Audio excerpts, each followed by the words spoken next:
Thank you for listening to Dialogues on Democracy, celebrating IFES's 25th anniversary. I'm Laura Osio. The demonstrations that began in December following the Duma election hint at a new chapter in Russia's democratic history.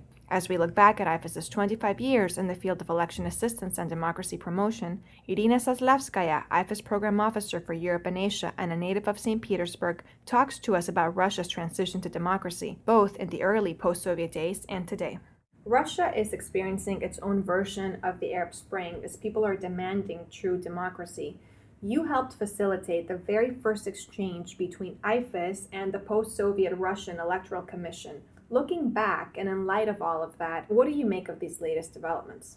I think for anyone who were born in former Soviet Union and experiencing now the second wave of so-called democratic spring in these countries, the Arab Spring represents something which, unlike the first experience in the 90s, something we can relate to because the common theme which seems to be running through these events in the Arab world is dignity.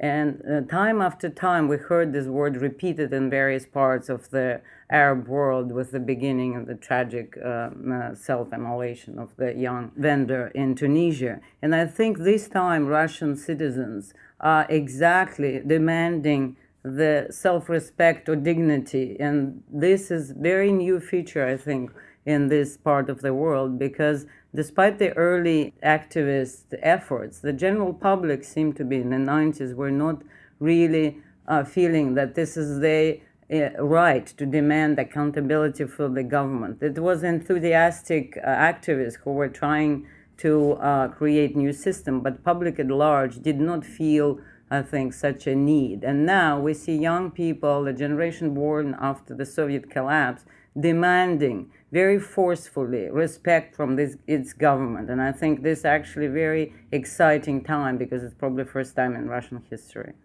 Take us back to the first exchanges with Russia's Electoral Commission. How did it all begin and what was the goal of the program? I recall the president of IFES, Richard Sudryet, at the time calling me and to his office, very timidly asking, Irina, do you think you can place a phone call to Russian Central Election Commission? And without thinking too much, I said, yes, of course, why not?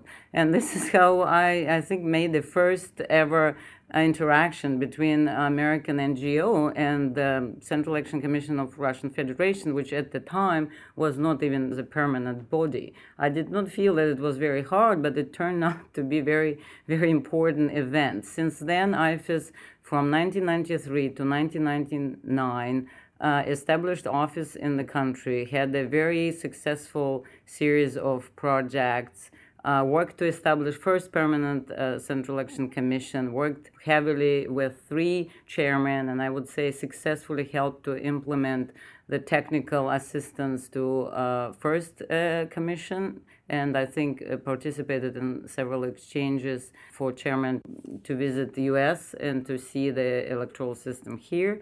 And I think when we left the country in 1999, IFES could be proud of its technical assistance and voter education project in Russia because we left country with a fully in place professional body who may or may not be following the best democratic practice given its not fully independent nature at the time, but I think we felt very comfortable that a very important moment of inception of Russian democracy, we provided necessary tools to this country. And I think now we see probably some rewards coming back with the new movement there.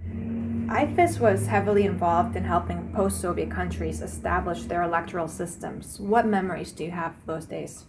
I think, interestingly enough, for me, most interesting part of my job at IFES were actually meeting people coming to U.S. and experiencing, let's say, U.S. electoral system and observing elections as part of delegation or IFES Election Day program, just coming on some specifically designed visit for technical assistance to post-Soviet Central Election Commissions. And I do recall that, interestingly, I did see the change in attitudes. We saw the first delegations who shared such a optimism and enthusiasm for being invited and participating in such interesting international high-level program. Then, little by little, we started to hear interesting comments on deficiency on U.S. electoral systems, culminating probably after 2000 election experience in Florida. I remember these questions coming back: why do you have this system design as not the best example of the ballot security, or why do you have electoral college? So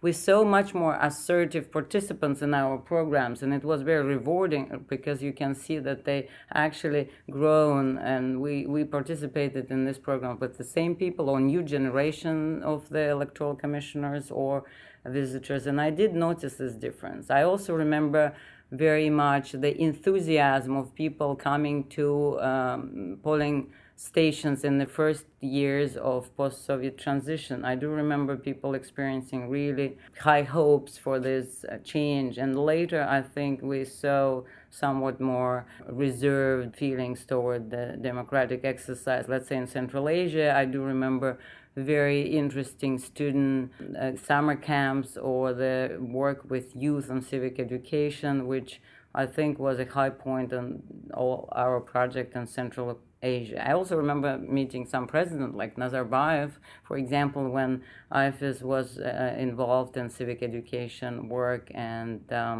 at the time was supported by President Nazarbayev, at least to some degree. And I do remember excitement of meeting him across the White House. So this was time of very interesting, and for me as an immigrant from Russia or former Soviet Union, it was interesting to see both sides of this exchange being actually useful for participants from the countries we work with, but from the US hosts as well. What gives you hope for Russia and its progression towards greater democracy?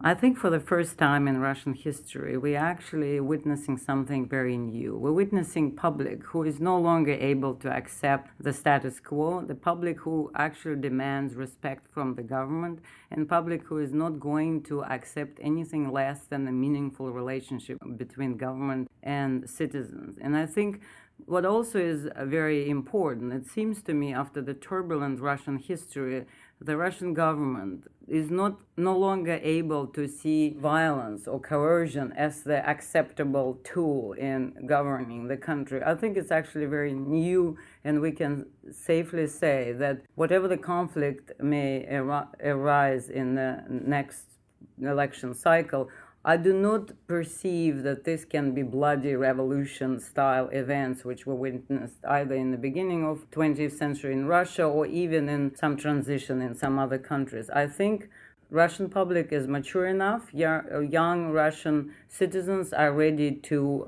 communicate to the government and among themselves using all the new media, blogosphere, Twitters, and other means. They discontent, they're able to analyze the situation, and they are ready to defend their rights. And I think this is what can give us hope in the future generation of Russian democracy.